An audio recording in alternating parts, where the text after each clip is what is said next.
নমস্কার বন্ধুরা, রাধে রাধে। চলে আসলাম আপনাদের সামনে একটা নতুন রেসিপি নিয়ে। আজকে আমশক্ত কীভাবে তৈরি করব দেখিয়ে দেবো আপনাদেরকে। আমি কিভাবে তৈরি করলাম আমশক্ত। তো পাকা আমগুলো এইভাবে করে নিয়ে কেটে নেব, আর মিক্সি জারে আমের পাল্পগুলো সব নিয়ে নেব।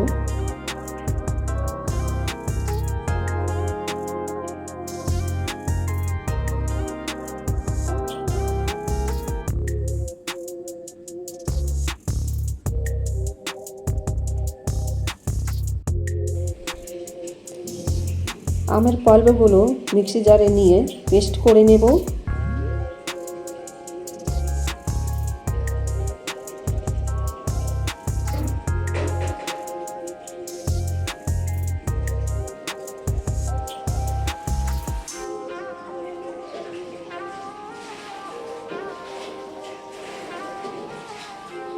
এইভাবে পেস্ট করে নিলাম।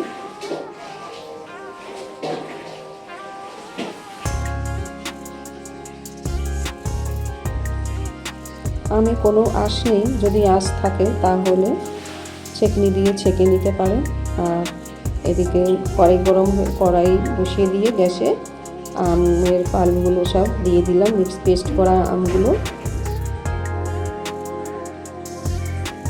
দিয়ে নেড়ে চেড়ে নিয়ে একটু কমিয়ে দেব।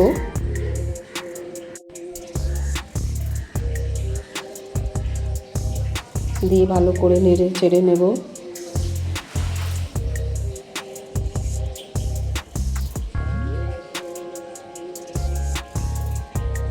আর দিয়ে দেব 3-4 চামচ মতন চিনি।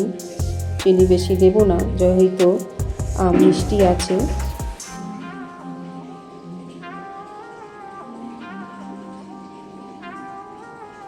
ভালো করে নেড়ে চেড়ে নেব চিনি দিয়ে।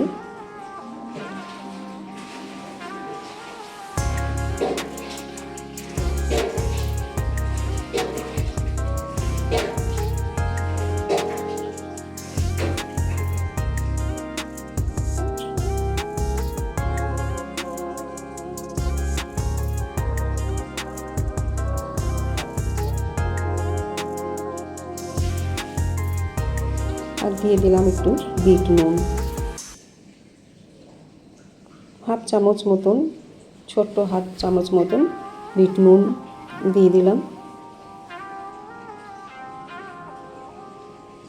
আর দিয়ে দেব হাফ পাতিলেবু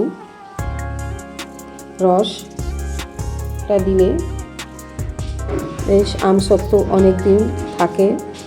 লেবু দিলে আমশক্ত অনেক দিন থাকে, নষ্ট হয় না।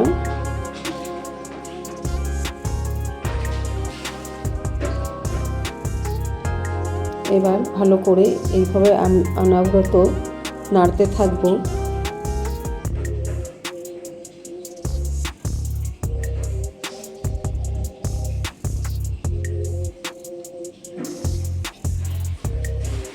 ভালো করে নাড়তে হবে, না হলে নিচে আম লেগে যাবে, পুড়া লেগে যাবে।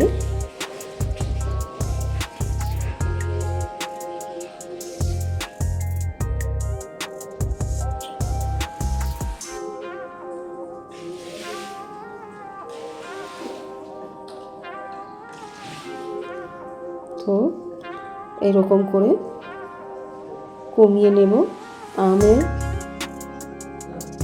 ফলগুলো। পেস্টগুলো খুব সুন্দর, দেখুন এইভাবে তৈরি করে নেব। নাড়তে নাড়তে দেখবেন কমে যাবে। যখন এরকম হয়ে আসবে তখন নামিয়ে নেব।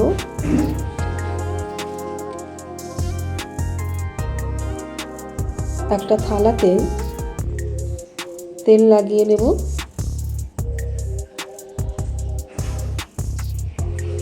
আর একটু ঠান্ডা করে নিয়ে তারপরে থালে ঢেলে দেব। দিয়ে 2 দিন রোদে দেব। 2 দিন পর দেখবেন খুব সুন্দর আমশক্ত তৈরি হয়ে গেছে। আমি তো এইভাবেই আমশক্ত তৈরি করেছি। তো বন্ধুরা, আমার ভিডিও কেমন লাগলো সবাই লাইক কমেন্ট করবেন। তো এইভাবে দুদিন আমি রোদে রেখে দিয়েছিলাম। দুদিন পর এই যে আমার আমসত্ত্ব রেডি আছে। বন্ধুরা,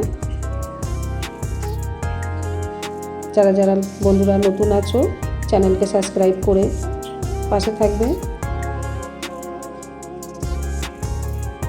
তো আমার আমসত্ত্ব কেমন হয়েছে ভিডিও আপনারা সবাই কমেন্ট করে জানাবেন।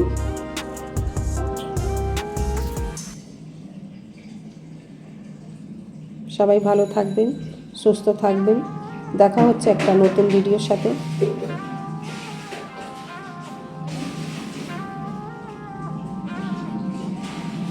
টাটা।